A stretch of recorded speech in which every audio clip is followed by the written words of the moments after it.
Honestly, I don't think there's like any point to slaughterers in this mission, since that the part where slaughterers shine is the part that we essentially already decided that we've completed the mission. It's probably better to use archers to destroy the organ cannons. This potion, someone say my sin. We drinking to the sun up. I plus to the summer. LSD might come my way. Invest in my time. Run it the ranks. Simple division divided the pay. Party all night. Hustle today. It's a weird feeling. Wanted to answer somebody in world chat, but then seeing the gem cost and deciding nope. Yep. And think about all the trash talk that it reduces as well. And all the spam it reduces. She follow gymnastic. I can see plenty. Prom my past tense, burn that. Drip like acid, throw that acid.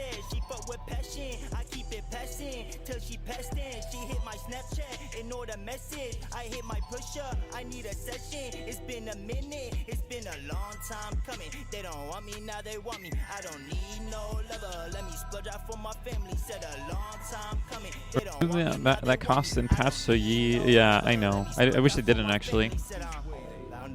I feel like we both suffer from RBF. Yeah, people say that. People say I got mad RBF. People say that like when I played auto chess, people were like, "You look pissed."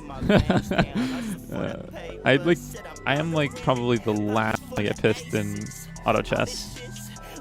I like lose a game, I lose tons of points, 10 hours worth of work, and I'm just like, "What do you mean? I had a great time." I had a great time. What do you mean mad? I had fun.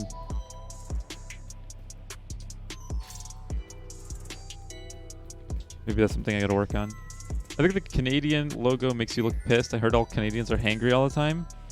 Maybe that's what it is. Maybe that's what it is. Something about hockey actually sucks and they can't accept that? Whoa, whoa, whoa. I love hockey. I'm wearing this hat because... Well, Maecrow loves this hat because she loves Toronto. I actually love hockey. I don't like. I played hockey as a kid and I really enjoyed it. That's about how much I like hockey. I'm not a big professional sports fan in general, though. Hockey's good for the fights. Honestly, it is pretty badass because of the fights, huh?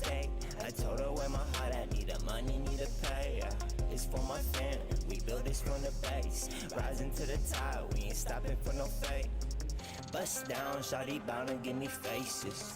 Bust down, keep it moving, can you take it? Bust down, line it up for the maintenance. Round town, we've been riding to the day hit. Bust down, shawty bound and give me faces. Bust down, keep it moving. Baltimorean? Yeah, my team has always been the Bruins, but that's because I'm in Massachusetts and Bruins are really good. Imagine trying to duke it out with someone while holding your balance. Intense. It's not hard. Once you're like... skating is walking. It becomes like walking once you learn how to and, you know, do other things while skating. Although when you are like getting momentum and then you get like knocked down, yeah, it's... You definitely can lose your balance. So yeah, you're right. You're totally right. That the extra the requirement of maintaining your balance does add something to it, for sure.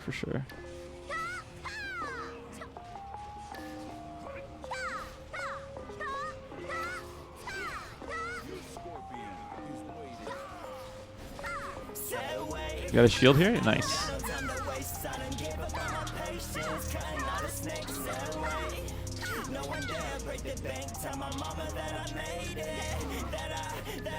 Yeah, so doing with this with 3-man isn't reliable because of all the weird stuff that can happen with the teleportation and desyncing of the ram.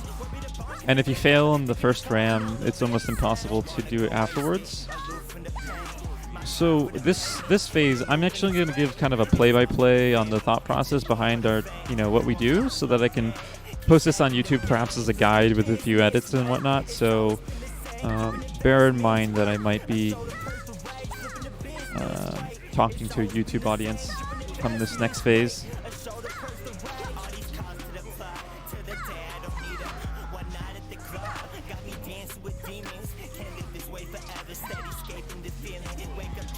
Go on.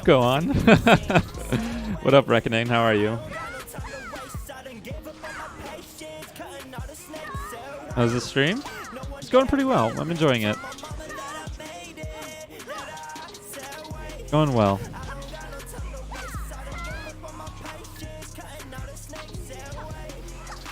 Alright, we got a stun here. No shield necessary.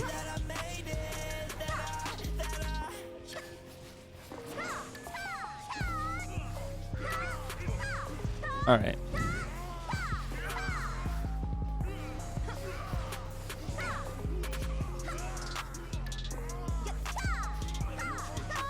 Wait, the Berserkers, you guys can create that little, like, portal that disrupts all the, like, archers and mortars on the battlements, right? When I'm pushing the, you guys can, yeah, you can essentially stun the guys on the wall while I'm pushing the ram with your ability, your, like, tactical skill or whatever. Are you talking about the dark gravitation thing? The vortex thing, yeah. Yeah, I have to be in 50 meters of range. Yeah, so go to the battlement wall or the moat, and you could do that while I'm pushing. That actually seems like it would be a very good idea. All right, so let's get some shockwaves on the... Oh, wait. Yeah. Okay, I'm in position.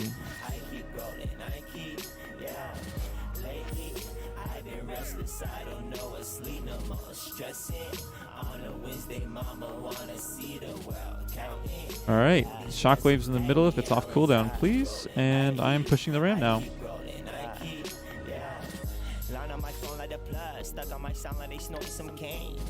Eyes on my goal like a slide. Hit with precision, ain't missing my aim. Fuck all these hoes, I want love. Keeping my foes in my set while I gain. Fuck all this gold, I want land. Wanting some more's what I take. Ain't nothing ain't close to a saint. Smoking this gas. Alright, I'm pushing up. Artillery should be pushing towards the moat right now.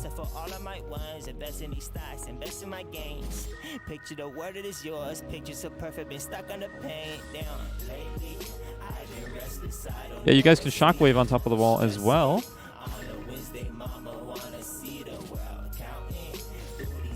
Don't heal me, actually. Don't heal my scorpion, because I kind of want it to die. Uh-oh. Looks like it wants to teleport. No, I don't have the range. I just tried to use it. There's no range.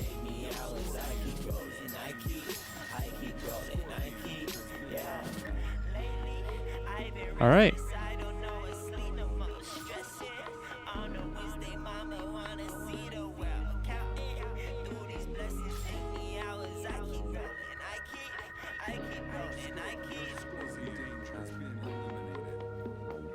I think we got this one.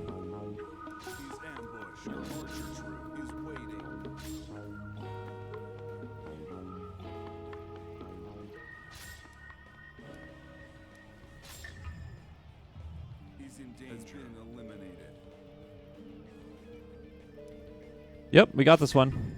All right, Scorpion's up, guys. There we go. So, essentially, the way that we did this here is that player 2, or player 1, it's typically player 2, has the best position to have the Scorpion behind the first ram.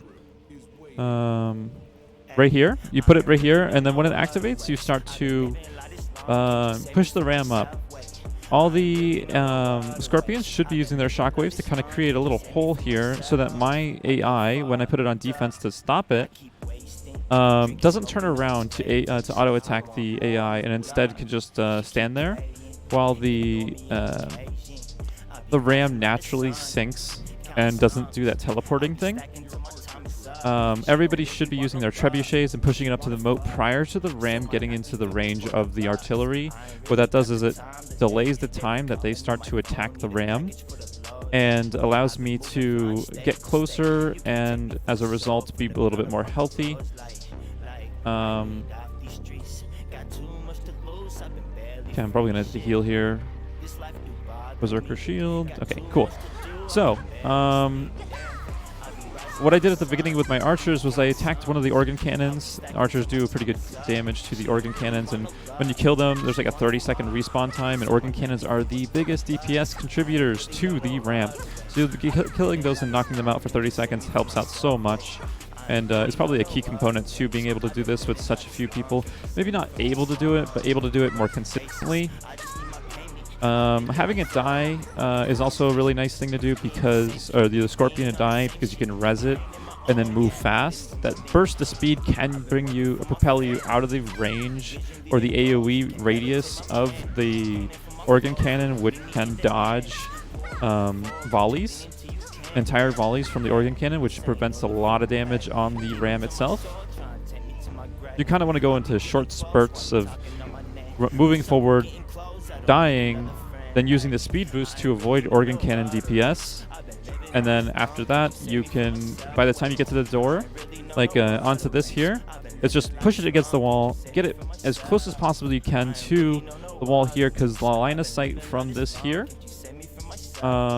this center gate, prevents the organ cannons and mortars and archers from being able to target the ram anymore, and you are now safe.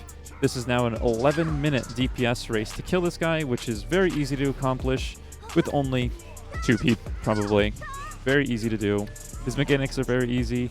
If you have a Berserker, you can use your shield to avoid his AP, but typically you want to do as much vitality damage as possible to stun him before the cast goes off. So I know which abilities of mine knock down his vitality, and see, as soon as he casted, I used it and I stunned him. So that's how you 3-man this raid with reasonable reliability, enough that it's totally worth it. It provides a kind of a fun challenge and none of that kind of boring AFK, kill the 2 walls, kill, and then push the ram. This is like actually relatively challenging. It's kind of cheesy, but it's just an example of being able to use tactics to make the content completable with less people to maximize your reward. See, here's his ability once again. Stunned, he's not going to cast it. Keeps your uptime on and higher. Took us about 2 minutes to kill him, so you can see that if you did this second stage a bit slower than us, that you'd still be able to DPS it down. However, I must say, a large portion of why this strategy works is because the first bomber wings AFK until they get to like the back line, right? So that's why we push immediately, because the AFK bomber wings allow you to get there. If you fail the first ram and the bomber wings start to attack the rams, it is impossible to do this. It is so difficult. If the first ram dies, you probably should just quit the mission, because the second and third ram is going to be significantly harder to complete this mission. So here we are. We have Keen, Fellsword Shoulders, some Berja Wizard Vision Stones, and some Enhancement Stones. So I'm doing this for Keen gear, so I'm hoping I get some Keen shoulders, some Keen gloves, or Keen boots. Come on. Keen. Keen! Yes! Yes! Awesome. Awesome. I'm so happy. That was so worth it. I know it's from personal loot, and we did get a low grade, so, you know, the theory is better loot with low grades. And it seems that it's true in this case, because I just got exactly what I wanted from this raid. So, I hope you guys enjoyed this video. 3-manning the 8-man content is a great way to get the best geared, gear to daily entry ratio. And if troops drop, you're splitting it between 3 people. It is awesome. We're so proud of you for getting shoulders. Thank you so much, Texila. Thank you so much. All right, well, I hope you guys appreciated the video. I expect to see people not trying to get 8-man groups and instead doing this with 3 men, 4 men. Increasing the amount of people that you have increases the reliability of the strat, because you have now more artillery, more trebuchets, more cannons to move to the moat to take the aggro, which does allow the ram to have a little bit more survivability.